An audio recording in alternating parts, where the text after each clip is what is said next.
Okay po, ipagpapatuloy natin yung ating pag-aaral sa Matthew. This time ay nasa section tayo na kung saan tinatawag itong Sermon on the Mount. Okay? Sermon on the Mount kasi ang Panginoong Yesus ay nasa, hindi naman sa tuktong ng bundok, nasa hill sila sa bundok, pag ganyan. At doon siya nagturo. Ang kanyang tinuturoan doon ay ang kanyang mga disipulo. Remember sa chapter 4, tumawag siya, tinawag niya ang kanyang mga alagad. Ilan po kasi sila? 13? 12. Yan. 12 na mga disciples na later on, sila ay isusuko ng Panginoon at tatawagin na rin silang mga apostol. But in the meantime dito, sila muna ay mga disciples o mga alagad. Hindi sila all the time ay mga apostles. Darating din yung time na after nilang maging disciples, ay tatawagin din silang mga apostles. Sa time na yon, ipapaliwanag ko rin kung ano ibig sabihin ng apostle. Kasi sometimes napagkakaroon ng parang ginagawa nating posisyon o title yung apostle. Pero ang katotohanan, ito ay ministry din. Ministry din na binigay sa atin na nagsisimula sa pagiging disipulo or alagad. So, mapapansin nyo, ang aklat ni Matthew, ang Gospel ni Matthew, sinulat niya ito na mayroong 5 diskurso ang ating Panginoon Yesus. Okay, discourse, ibig sabihin, yung siya yung nagsasalita, siya yung nagtuturo. Parang ganito, preaching. Nagsesermon siya. Kaya na siya Sermon on the Mount. So, ito, Matthew chapter 5, chapter 6, chapter 7, ang tinatawag nating Sermon on the Mount ay yung pinakaunang diskurso ng ating Panginoon Yesus. Okay? So, yung pangalawang diskurso ay nasa chapter 10 na kung saan susuguin niya ang kanyang mga alagad. And then yung pangatlo ay nasa Matthew chapter 13 na kung saan naman magtuturo siya ng mga puro talinhaga, puro parables. And then ikaapat yung Olivet Discourse, titingnan po natin yan isa-isa. Okay? Pero syempre, unti-unti natin. Ang Sermon on the Mount, katulad niyang nabanggit ko, tinawag siyang Sermon on the Mount kasi nasa bundok sila. Okay? Meron din Sermon on the Sea. Pero ito, Sermon on the Mount, na kung saan, kung mapapansin natin, sa chapter 4, no? Balik muna tayo sa chapter 4. Chapter 4, ang Panginoon Jesus after nung baptism, after nung temptation, after na malaman niya na naibilanggo, dinakip si John the Baptist at ibinilanggo, ay doon na siya nagsimulang mangaral, nagsimula na siyang tumawag ng kanyang mga disipulo at nagsimula na rin siyang umikot-ikot sa Galilea at nagpagaling na siya. Diba? Nagpagaling ng mga may karamdaman ayon sa Harmony of the Gospels na tinignan natin ng nakaraan. Pero dito sa Matthew, hindi na-mention na yun. Pero sa ibang Gospels, sa Mark, Luke, at saka John, ay nabanggit yung kanyang mga ginawa.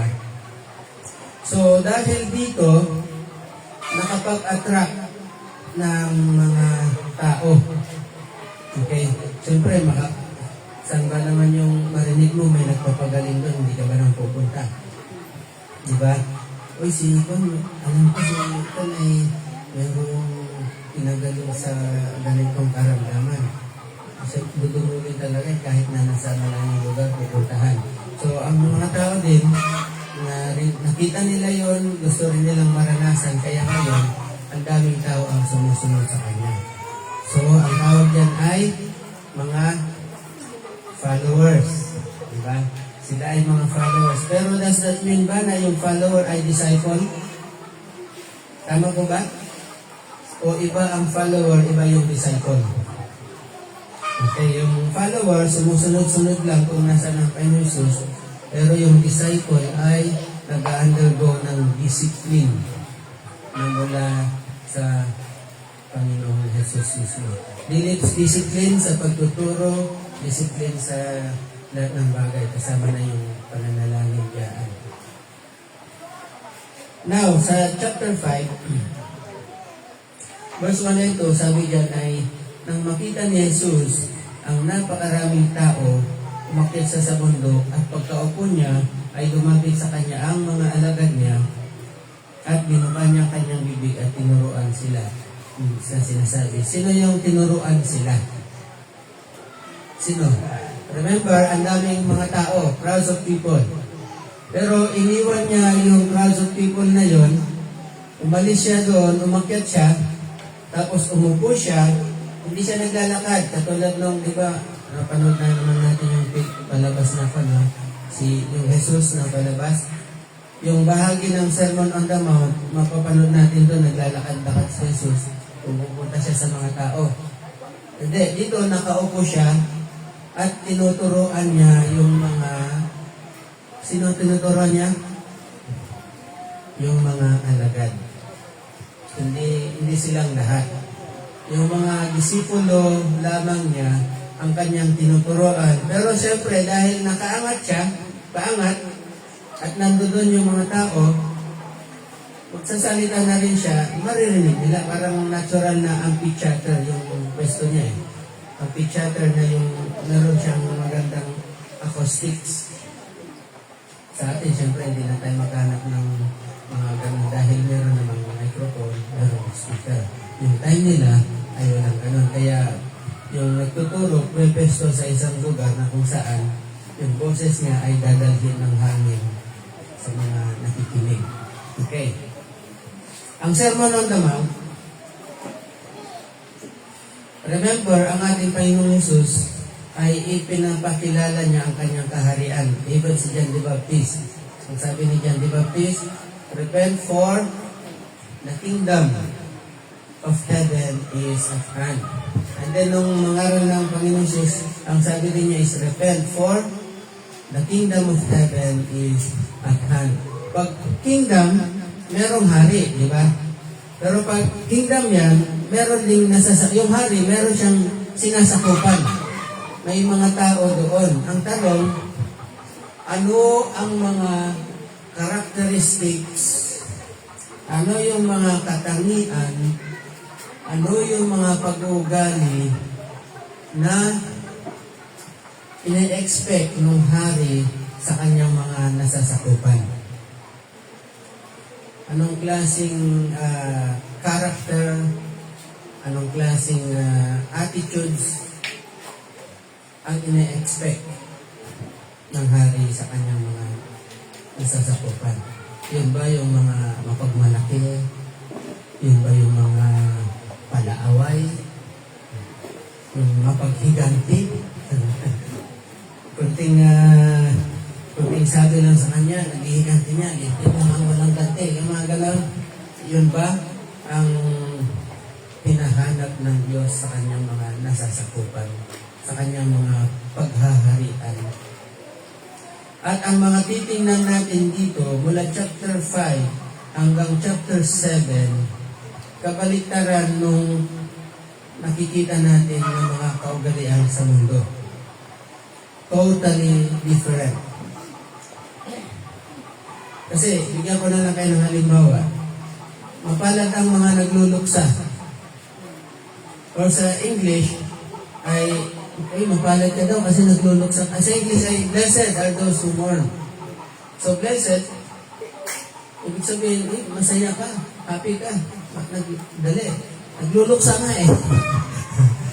So, titingnan natin yung mga bagay na ayan. Kaya even hanggang chapter 6, hanggang chapter 7, puro taliwas sa mundo. Kaya kung titingnan natin kung anong sasabihin ng tao sa atin, baka nga kawawa tayo, hindi tayo mapalad. Ang kagandahan niyan, hindi natin hinahanap kung anong sasabihin ng tao. Tama ba? Ang hinahanap natin is kung ano ang sasabihin ng Diyos sa iyo. Pagtingin ng Kanya, ano yung nasa isipan niya. Okay? So, tatlong bagay ang mga phrases na nandito, verse 1 to 5, may tatlong elements. Yung pagiging blessed, tapos bakit ka blessed, at amin yung character ng pagiging blessed na yon, at saka yung reward ng character na iyon. Yan yung ating mga titingnan. And then, verse 3, sabi nga sa verse 3 na, mapalad ang mga dukha sa Espiritu sapagkat kanila ang kaharian ng langit. Yun. Mapalad daw ang mga dukha sa Espiritu. Pero tingnan muna natin yung word na mapalad or blessed. Yung word na blessed, lipat mo rin.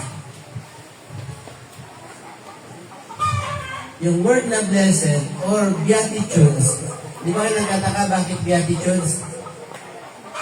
Okay? Ang beatitudes kasi ay mula sa Latin na beatus.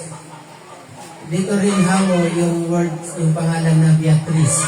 Okay? Ibig sabihin ng Beatrice ay blessed ka, parang ano. So kung yung pangalan mo ay Beatrice, ibig sabihin, blessed ka, mapalad ka. Ayun. So, kaya siya beatitudes. Okay? Dahil galing yan sa word na beatus, which means, ang ibig sabihin naman ng beatus is happy. Happy. Pero yung word na ginamit dito sa chapter 5 ay yung word na makarios sa Greek.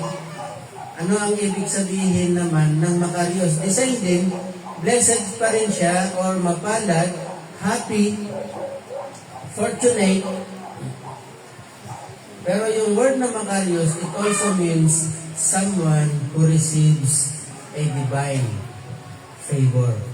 Hindi lang siya basta happy, hindi lang siya basta happiness, kundi sa Panginoon ay siya ay isang tao na nakareceive ng favor mula sa Diyos. Kaya siya tinatawag na blessed. Wow, you're so blessed. You're so blessed. Okay?